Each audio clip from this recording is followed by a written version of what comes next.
people of the state of Michigan versus Elizabeth Bulat. She charged with counts 1 and 2, child support failing to pay. Appearance for the record. Good afternoon, Your Honor. Sarah Brenner, Assistant Attorney General for the People. Good afternoon, Your Honor. Joseph Dyke, appearing on behalf of Elizabeth Bulat. All right, so we're here for a probable cause conference. How are we proceeding? Your Honor, I just spoke with the Attorney General. I'm having a huge issue. The ball keeps moving as far as our settlement negotiations. I thought I had this resolved. I do not have it resolved. So I guess we're gonna proceed. So, and Your Honor, as the court knows, and I don't know if Mr. Dyack knows this, once we run the preliminary exam, all offers are withdrawn. So then we'd be proceeding to trial on the felony. And it looks like there's a period of time following when I issued this warrant that she continued to fail to pay. So when we run the preliminary exam, it's likely that I'll be adding an additional count. So we can continue negotiations with waiver of the preliminary exam, or we can run the preliminary exam and those offers will be withdrawn and there will likely be an additional count added. Guys, today we're stepping into a tense courtroom as lawyers scramble to control a deal that's already falling apart. The defense seems unsure, the prosecutor's tone sharpens, and you can sense that something much bigger is brewing behind the calm start. Given the cooperative nature of the Attorney General, I will go ahead and have my client execute the waiver, and I'll continue to attempt to discuss resolution with her. And Your Honor, I sent counsel the form to sign. I don't know if you want to put it on the record as well, but I did send him your bind over form. All right. So we will wait. Ms. Bulat, please unmute and raise your right hand. Do you swear or affirm, subject to the pains and penalties of perjury, testimony you give this court will be the truth, the whole truth, and nothing but truth? Yes. You may put your right hand down. So you do have a right to have a preliminary examination in this matter. Do you understand? I do. Examine the complaint and witnesses and support the prosecution under oath in my presence. Do you understand? Yes. The preliminary examination is the prosecution's burden of proving probable cause. These two crimes were committed in Pontiac, and you were the individual that committed them. Do you understand? Yes. This exam, you do have the right to subpoena witnesses, testify, offer evidence, and have your attorney examine and cross-examine all witnesses. Do you understand? Yes. Finding to the conclusion of the exam, probable cause has not been established. These crimes were committed in Pontiac, and you were the individual that committed them. I can dismiss the charges or reduce them down to misdemeanors if possible. Do you understand? Yes. However, by waiving the exam, you'll be bound over as charged. The 6th Circuit Court could potentially stand trial. Do you understand? Yes. Your bond and your bond conditions will remain the same until amended or modified by a 6th Circuit Court judge. Do you understand? Yes. So after speaking with your attorney, Mr. Dyack, and thinking about what you want to do today, is it your informed decision to unconditionally waive this exam and be bound over? Yes. This exam is not subject to appeal or reversal after today. Do you understand? Yes. Is anyone promising you anything, threatening you, or forcing you to waive the exam? No. You're waiving the exam knowingly, intelligently, and voluntarily. You understand the consequences of what you're doing? Yes. All right. Brenner, I'm sorry. We have the people. Your Honor, I waive my right to the exam as well. All right. I find Bulat's waiver her exam knowingly, intelligently, voluntarily. She understood the consequences of doing so, has not disclosed anyone on this record threatening her, promising her, or forcing her to waive her right to have her exam. Therefore, Ms. Bulat, you're bound over the 6th Circuit Court as charged. Your bond will continue. Your Honor, I'm sorry. I'm sorry, Your Honor. I do have an issue to address with the bond before you sign that. All right. So I have 3 issues with the bond. One is that we had asked for a no contact provision as part of the bond, and I don't believe that that was added as a condition when you arraigned her. So I would ask that you add that, since there is a history of some domestic violence with the victim in this matter.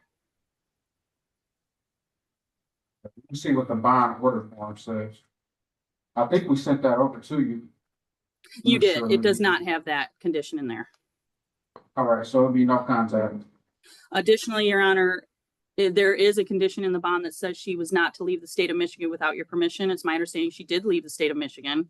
She was extradited up here and then she went right back down. So she's in violation of your bond at this point. May So I that say needs to something, be Your addressed. Honor? I had a subpoena to a court date in North Elizabeth. Carolina. Oh, go ahead. Hold on 1 second. Go ahead. Miss Brennan, go ahead. And Your Honor, the third issue is that, as you know, the bond is set at 25% of the arrearages. You set it at 25% of what it was at the time we issued the warrant. Her arrearages have climbed since that time. And so I was going to ask if you would adjust the bond to be 25% of what she currently owes. So she currently owes $67,700.86. That would mean the bond would be $16,925.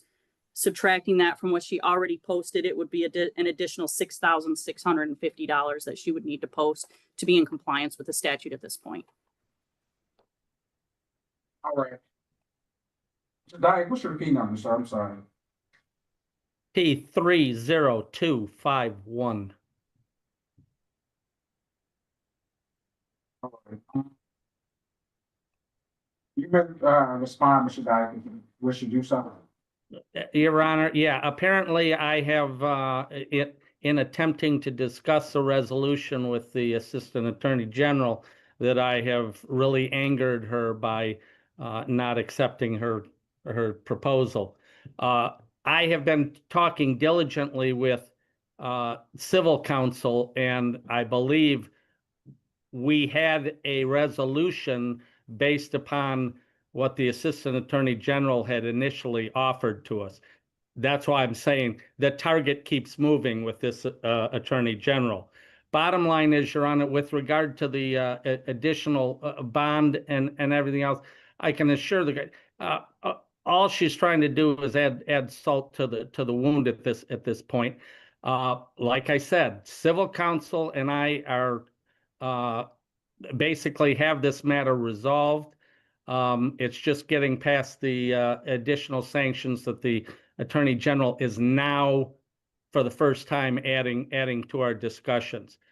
With regard to the bond, the violation of the bond, my client did not understand. She was under a subpoena to appear in court in North Carolina. And she appeared via or pursuant to the directions of that subpoena. I have since notified her that, when the Assistant Attorney General advised me of that, she immediately returned the following day. Again, she only went there as a result of a subpoena from another court. She fully understands the conditions of the bond, and it will not be an issue. She does have additional subpoenas, and I told her those will not be addressed until I can bring them before a court to address the conditions of bond. So, what are these additional subpoenas there? I mean, May I speak, Your Honor? So this is, Elizabeth, please hold on a second. Your Honor, the other matter is the Attorney General is asking to up the bond on this matter based on additionally accrued support. What she doesn't tell the court is that there is. I was wondering what's going on in North Carolina. I understand the AG's office position 100%. I don't want to hamstring her for having to go to. What I will do is say she can't leave the state of Michigan unless she's going to other jurisdictions for subpoenas or whatever she needs to have taken care of. You come back. I mean, I don't want to hamstring her from other jurisdictions where she has court business. But that's what I was wondering. I was subpoenaed as a witness for something and, that occurred not with me personally, but this is part of the matter. So I didn't want to have any issues because I was concerned. Obviously, I don't want to continue to have any type of legal matters. So there is another date in some point in the month or two. So I will talk to my attorney, if this is not resolved by then, to make sure that I'm following the correct orders, Your Honor. Additionally, Your Honor, with regard to the request to increase the bond, what the Attorney General does not tell you is that there is a pending motion in the Oakland County Circuit Court that deals with retroactive modification of support that would change all of the numbers, even including, and that's my difficulty with reaching a resolution. Well, that's already been dismissed. That's it- already been denied. It has not been dismissed. It has It's been been denied. appealed. Hold on 1 second, 1 second. I have 13 probable cause conferences, so let's get to a point. Yeah, Your Honor, the bottom line is that there is a pending motion for modification of support that has been appealed and is still pending in the Oakland County Circuit Court, which I've asked the Assistant Attorney General from the inception of this case to tell me what is the arrearage. There are numerous credits that have to be dealt with.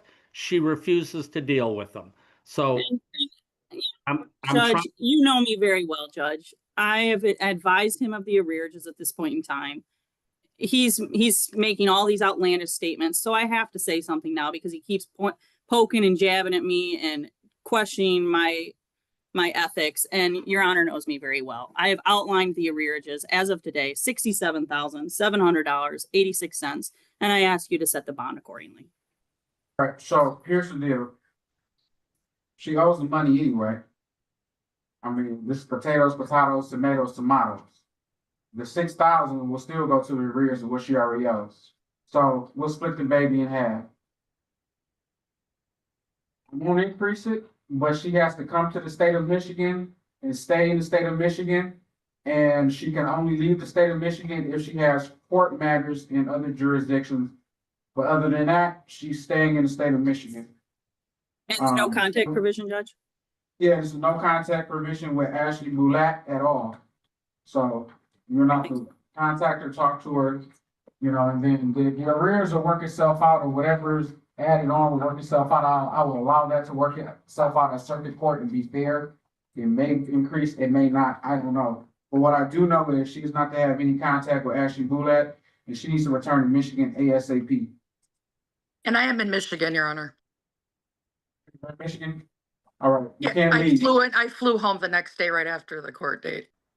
Okay, but like I said, if you have court matters outside the state, obviously, go take care of those, but come right back. Okay, did you want me to inform or get permission prior to, or just keep my documents of the subpoena in the event that occurs before this is resolved? I get both, but it's a circuit court matter now. I don't know who your circuit court judge is. I'm not in my system. But your Okay, circuit court judge will let you know. okay. We'll keep the loop on. So, and does Mr. Dyack have permission to sign your name to the waiver of exam form? Yes, sir. Okay, so that should be hitting your email soon, so I will need that. Thank you, Your Honor. So 10,275 is sufficient for me, but I'm amending to say no contact with Ashley Boulat and to return in the state of Michigan and leave unless, if you have court, but other than that, stay in the state. Thank you, Your Honor. All right.